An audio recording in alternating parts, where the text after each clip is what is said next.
when forgiveness is not the answer. Some wounds don't heal with apologies, not because you're cruel, not because you lack compassion, but because the betrayal went too deep.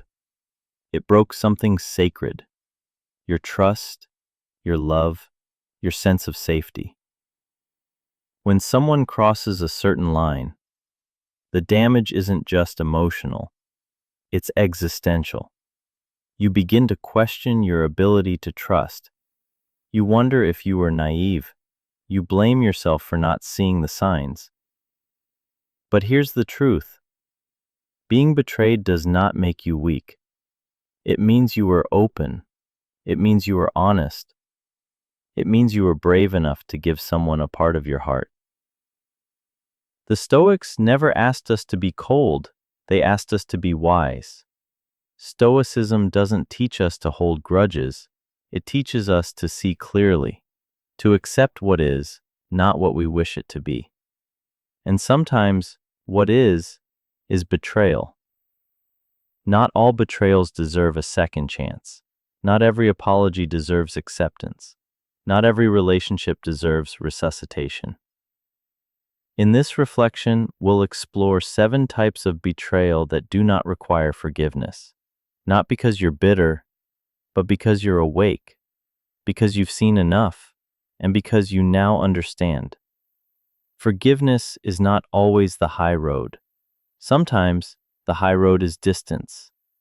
Sometimes the strongest thing you can do is leave. This is not about vengeance. It's about self-respect. It's about boundaries. It's about peace. It's about knowing when silence and absence are the only things left to offer. So, if you've ever been betrayed and questioned whether you should give them another chance, this is for you. Let's begin. 1. They use your pain against you. You opened up to them. Slowly, bravely, you let them in. You spoke of nights you couldn't sleep, of the wounds you carry quietly, the fears that live in the corners of your mind. You thought your vulnerability would be met with compassion, but instead, it became ammunition. They brought up your past in arguments, not to understand, but to win. They mocked the very things you struggled to overcome. They turned your secrets into stories to share, jokes to make, tools to twist. This isn't ordinary cruelty. This is betrayal dressed in familiarity.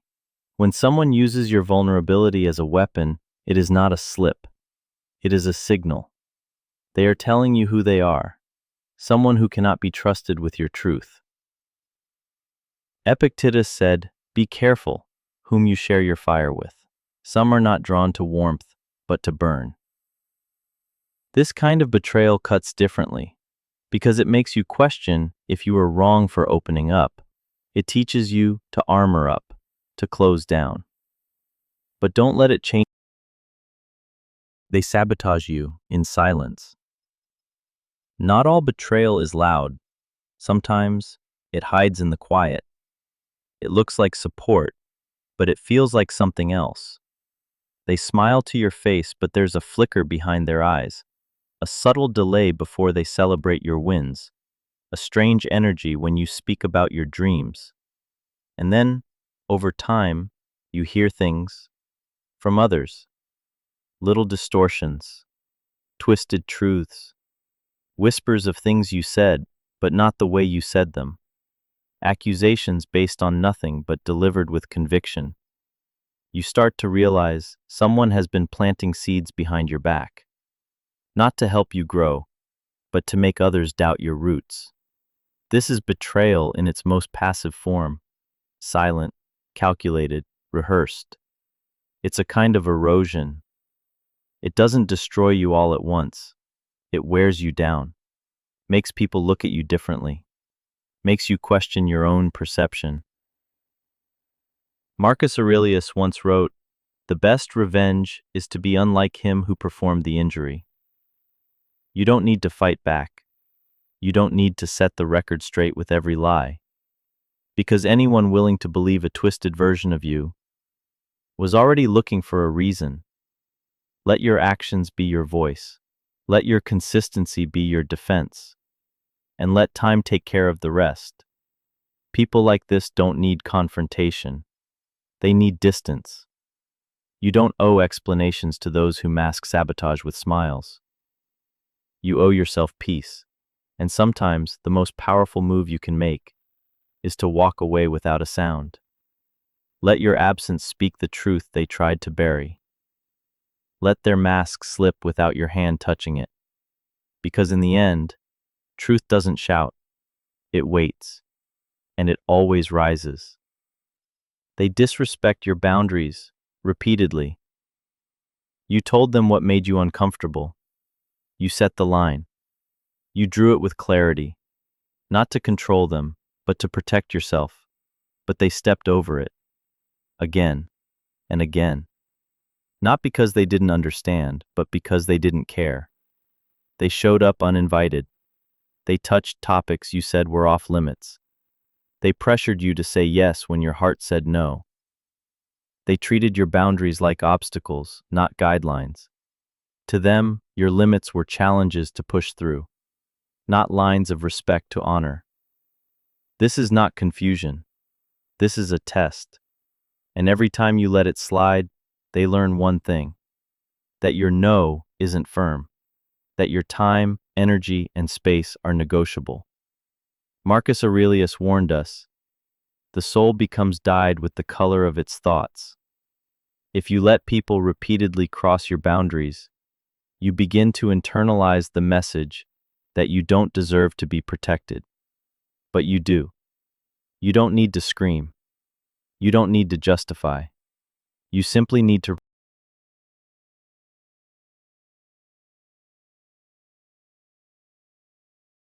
They diminish you to feel superior. It starts with subtle jabs. A joke about your decision, a laugh at your expense, a comment disguised as helpful feedback. At first, you question yourself. Maybe they didn't mean it that way. Maybe you're too sensitive. But over time, a pattern forms. They compare you to others to make you feel small. They dismiss your progress, implying it's not impressive. They find flaws in your success and inflate their own achievements in return. Their praise always comes with a pinch of poison. Their support has strings attached. This is not love. This is ego warfare. Seneca once said, "A wise man is content with himself, but a fragile ego needs to step on others to feel tall." When someone constantly minimizes you, it's not because you're failing. It's because they are intimidated by your light. And instead of growing their own, they try to dim yours. This kind of betrayal isn't always obvious. It masquerades as tough love, as brutal honesty, as banter. But your spirit knows. You feel drained after speaking with them. You feel less certain, less proud, less alive. That's not encouragement. That's erosion. The Stoics teach us to place our self-worth in things we control, like virtue, effort, clarity, not in the ever-shifting judgments of those who feel threatened. You don't need to prove yourself to people who need to shrink you in order to feel big. Detachment is not cruelty, it's clarity. You are not here to compete. You are here to grow. You are not a mirror for someone else's insecurity. You are a reflection of your own integrity. So, when someone constantly makes you feel less, step back, not to make a statement, but to make space. For people who speak life into you. For voices that echo strength, not fear. Because real friends celebrate your glow. They don't resent it. They abandon you when you're no longer useful. They were there when you were shining. When your name was praised. When your energy was high. When your value to them was clear. They clapped the loudest in your victories. They showed up when your success made them look good.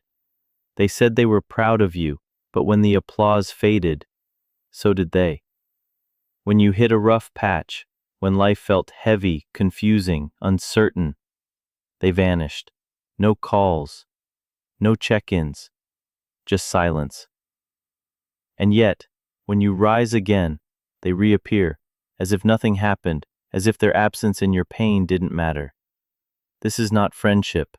This is convenience disguised as care. Seneca warned us, associate with people who are likely to improve you. Those who only love the version of you that benefits them never loved you at all. They loved the light you gave off, not the fire it cost you to shine. The heart. They apologize, but never change. They say, "I'm sorry," and for a moment, you want to believe it. You want to believe they finally see what they did, that they understand the hurt, that they're willing to grow. But time passes, and the same pattern repeats, the same words, the same wounds, the same cycle. You realize the apology wasn't about you. It wasn't about healing. It was about escape. Escape from guilt. Escape from consequences. Escape from having to look in the mirror. True remorse isn't found in the mouth. It's found in the effort. It's visible in change, in restraint, in a consistent desire to do better. But they don't change.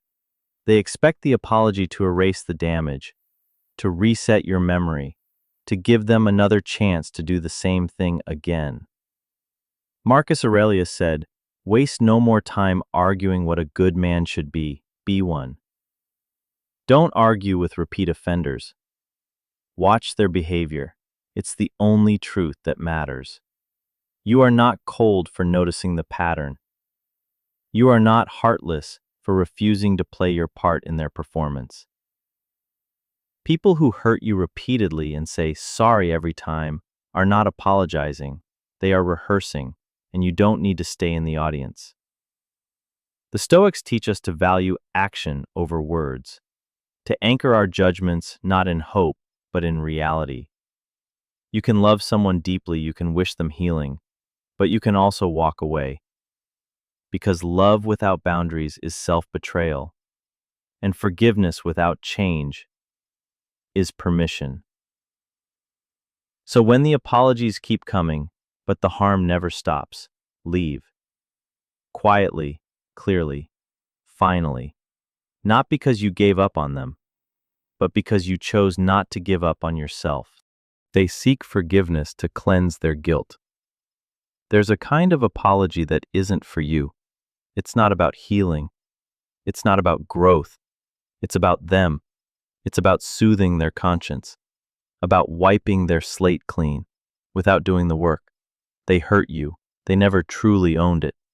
But now they want you to let it go. They don't say, "I see how I harmed you." They say, "Can't we just move on?" Because to them, forgiveness isn't an act of reconciliation. It's a shortcut to redemption. They want you to say, "It's okay," not because it is, but because it helps them sleep better. This is not healing. This is emotional convenience. Epictetus warned, "It's not things that disturb us, but our judgments about them." And if you feel disturbed by the pressure to forgive too soon, too easily, too often, listen to that feeling, because forgiveness, when forced, is not a gift. It's a form of emotional manipulation. You are not cruel for choosing silence. You are not heartless for choosing space. You are allowed to say, "I'm not ready," or even, "I don't owe you that." Forgiveness is sacred. It's powerful, but it's also personal. It must come from a place of wholeness, not guilt. It must honor your healing, not rush it. The Stoics believed in living with virtue, but also with wisdom. And wisdom means knowing when an apology is genuine and when it's just a performance. You don't have to forgive someone just because they asked, especially if the request is rooted in their discomfort, not your recovery. Sometimes the most honest answer is no answer at all, just quiet distance, just graceful departure, because your peace matters more than their image of themselves. Bendine. Distance is wisdom. Forgiveness is a sacred offering, but it's not a requirement. In a world that glorifies reconciliation, we forget sometimes peace is found not in repair but in release. The Stoics remind us, you are responsible for your virtue, not their remorse, not their comfort, not their redemption arc. Your energy is sacred. Your peace is not a public resource. And distance? Distance is not bitterness. It's wisdom. It's the realization that some connections were chapters, not lifelines. Walking away doesn't make you unkind, it makes you clear. Silence doesn't mean defeat, it means you've chosen peace over noise. When someone betrays you and you choose not to retaliate, that's Stoic mastery. When you stop arguing to prove your worth, that's Stoic dignity.